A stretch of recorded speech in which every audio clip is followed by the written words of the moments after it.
ನಮಸ್ಕಾರ. ಚುನಾವಣೆಯಲ್ಲಿ ಗೆಲುವು ಅನ್ನೋದು ಕೊನೆಯಲ್ಲ, ಅದು ಒಂದು ಆರಂಭ.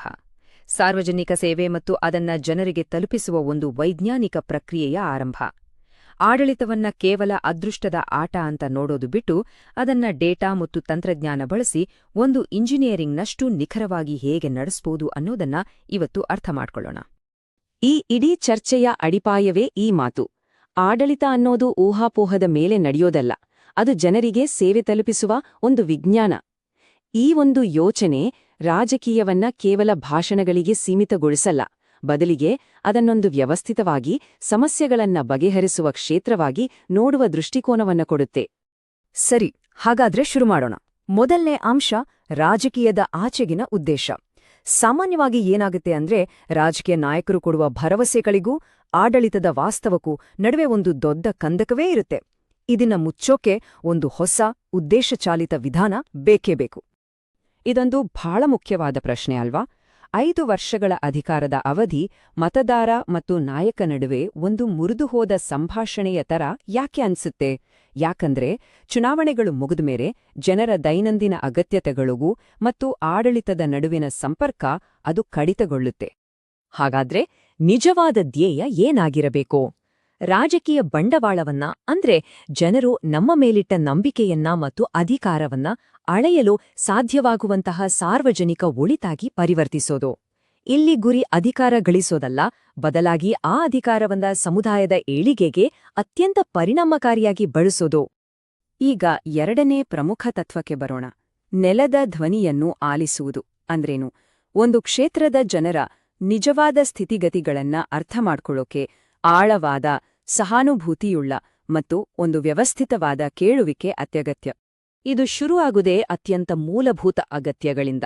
ಉದಾಹರಣೆಗೆ, ನೀರು. ಜೀವನ ಮತ್ತು ಜೀವನೋಪಾಯಕ್ಕೆ ನೀರೇ ಆಧಾರ ಅಲ್ವಾ?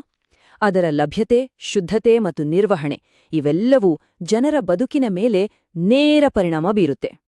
ನೀರಿನಷ್ಟೇ ಮುಖ್ಯವಾದದ್ದು ಉದ್ಯೋಗ, ಆರ್ಥಿಕ ಘನತೆ ಮತ್ತು ಒಂದು ಸ್ಥಿರವಾದ ಕೆಲಸದ ಆಕಾಂಕ್ಷೆ ಯಾವುದೇ ಕುಟುಂಬ ಮತ್ತು ಸಮುದಾಯದ ಯೋಗಕ್ಷೇಮಕ್ಕೆ ಅಡಿಪಾಯ.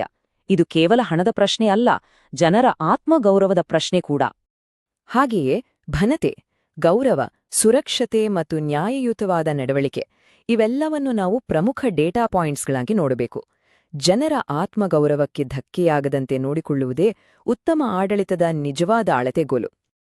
ಈ ಎಲ್ಲ ಅಂಶಗಳನ್ನ ಸೇರಿಸಿಯೇ ನಾವು ನೆಲದ ನಾಡಿಮಿಡಿತ ಅಂತ ಕರೆಯೋದು.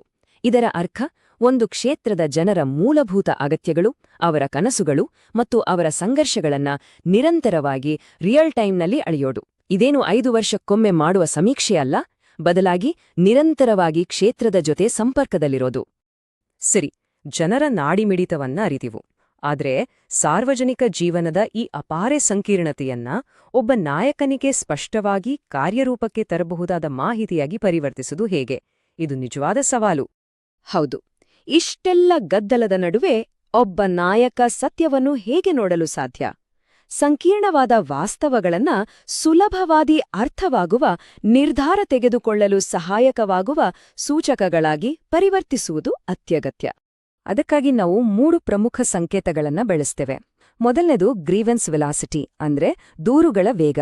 ಅಂದ್ರೆ ಸಮಸ್ಯೆಗಳು ಎಷ್ಟು ಬೇಗನೆ ಮತ್ತು ಎಷ್ಟು ತೀವ್ರವಾಗಿ ಹೆಚ್ಚಾಗ್ತಿವೆ ಅಂತ.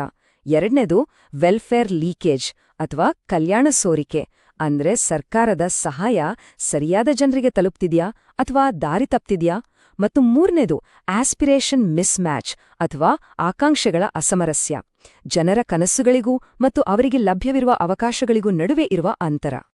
ಈ ಸ್ಲೈಡ್ನಲ್ಲಿ ನೋಡಿ, ಆ 3 ಸಂಕೇತಗಳನ್ನ ಒಂದು ಸರಳ ಡ್ಯಾಶ್ಬೋರ್ಡ್ನಲ್ಲಿ ಹೇಗೆ ನೋಡಬಹುದು ಅಂತ ತೋರಿಸಲಾಗಿದೆ. ಕೆಂಪು, ಹಳದಿ, ಹಸಿರು ಬಣ್ಣಗಳ ಮೂಲಕ ಯಾವ ವಲಯದಲ್ಲಿ ಯಾವ ಸಮಸ್ಯೆ ಹೆಚ್ಚಾಗಿದೆ ಅಂತ ಒಂದೇ ನೋಟದಲ್ಲಿ ಗೊತ್ತಾಗುತ್ತೆ.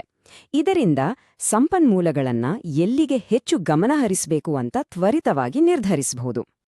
ಈಗ ಫಲಿತಾಂಶದ ವಿಶ್ಲೇಷಣೆಯತ್ತ ಗಮನಹರಿಸೋಣ. ಆಡಳಿತದಲ್ಲಿ ಏನಾದ್ರೂ ವೈಫಲ್ಯವಾದ್ರೆ ಅದಕ್ಕೆ ವ್ಯಕ್ತಿಗಳನ್ನ ದೂಷಿಸೋದು ಸುಲಭ. ಆದ್ರೆ ನಮ್ಮ ತತ್ವ ಅದಲ್ಲ.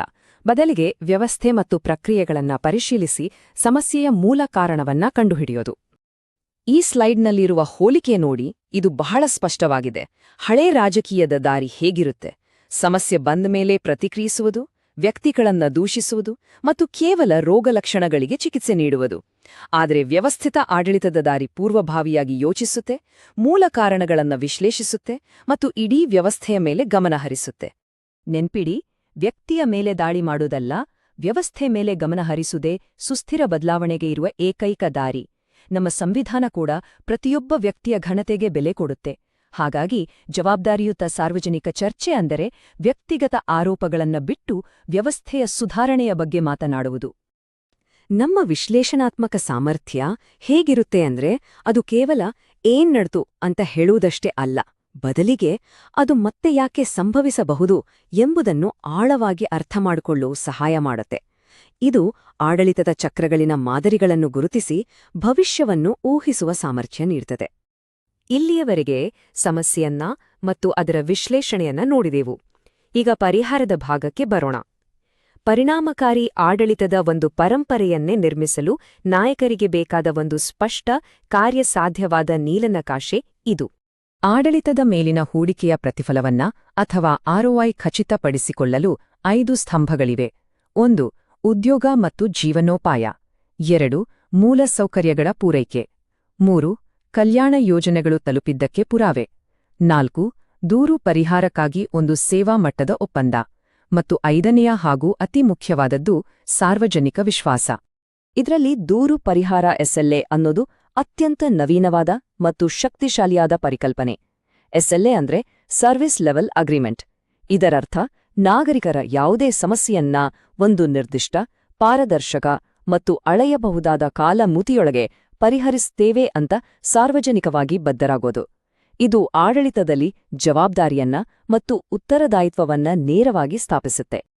ಈ ಸಂಪೂರ್ಣ ನೀಲನಕಾಶೆ ಜನರ ನಂಬಿಕೆಯನ್ನ ನಿರ್ಮಿಸುವ ಒಂದು ವಾಸ್ತುಶಿಲ್ಪ. ಇಲ್ಲಿ ಒಂದು ವಿಷಯ ಸ್ಪಷ್ಟವಾಗಿರಬೇಕು. ಡೇಟಾ ಚಾಲಿತ ದಕ್ಷತೆಯನ್ನ ಸಾಧಿಸುವಾಗ ನಾವು ಜನರ ಹಕ್ಕುಗಳನ್ನ ಗೌರವಿಸಲೇಬೇಕು. ಭಾರತದ DPDP ಕಾಯ್ದೆಯ ಚೌಕಟ್ಟಿನಡಿಯಲ್ಲಿ ಜನರ ಖಾಸಗಿತನ ಮತ್ತು ಒಪ್ಪಿಗೆಯ ತತ್ವಗಳನ್ನ ಪಾಲಿಸುವುದು ಅತ್ಯಗತ್ಯ. ದಕ್ಷತೆ ಮತ್ತು ಹಕ್ಕುಗಳು ಎರಡರ ನಡುವೆ ಸಮತೋಲನ ಸಾಧಿಸುವುದೇ ನಿಜವಾದ ಆಡಳಿತ. ಅಂತಿಮವಾಗಿ ವಿಶ್ವಾಸದ ಹಾದಿ. ಇಲ್ಲಿಯವರೆಗೆ ಚರ್ಚಿಸಿದ ಸಂಪೂರ್ಣ ತತ್ವವನ್ನ ಸಂಕ್ಷಿಪ್ತವಾಗಿ ಹೇಳೋದಾದರೆ, ಇದು ಒಬ್ಬ ನಾಯಕ ಮತ್ತು ಅವರ ಕ್ಷೇತ್ರದ ಜನರ ನಡುವೆ ಎಂದಿಗೂ ಮುರಿಯಲಾಗದ ವಿಶ್ವಾಸದ ಸೇತುವೆಯನ್ನ ನಿರ್ಮಿಸುವ ಒಂದು ದೀರ್ಘಾವಧಿಯ ಕಾರ್ಯತಂತ್ರ.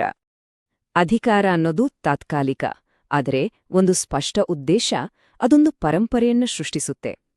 ಈ ಕೆಲಸದ ಅಂತಿಮ ಗುರಿ ಕೇವಲ ರಾಜಕೀಯ ತಂತ್ರಗಾರಿಕೆಯಲ್ಲ, ಅದಕ್ಕಿಂತ ಮಿಗಿಲಾದದ್ದು.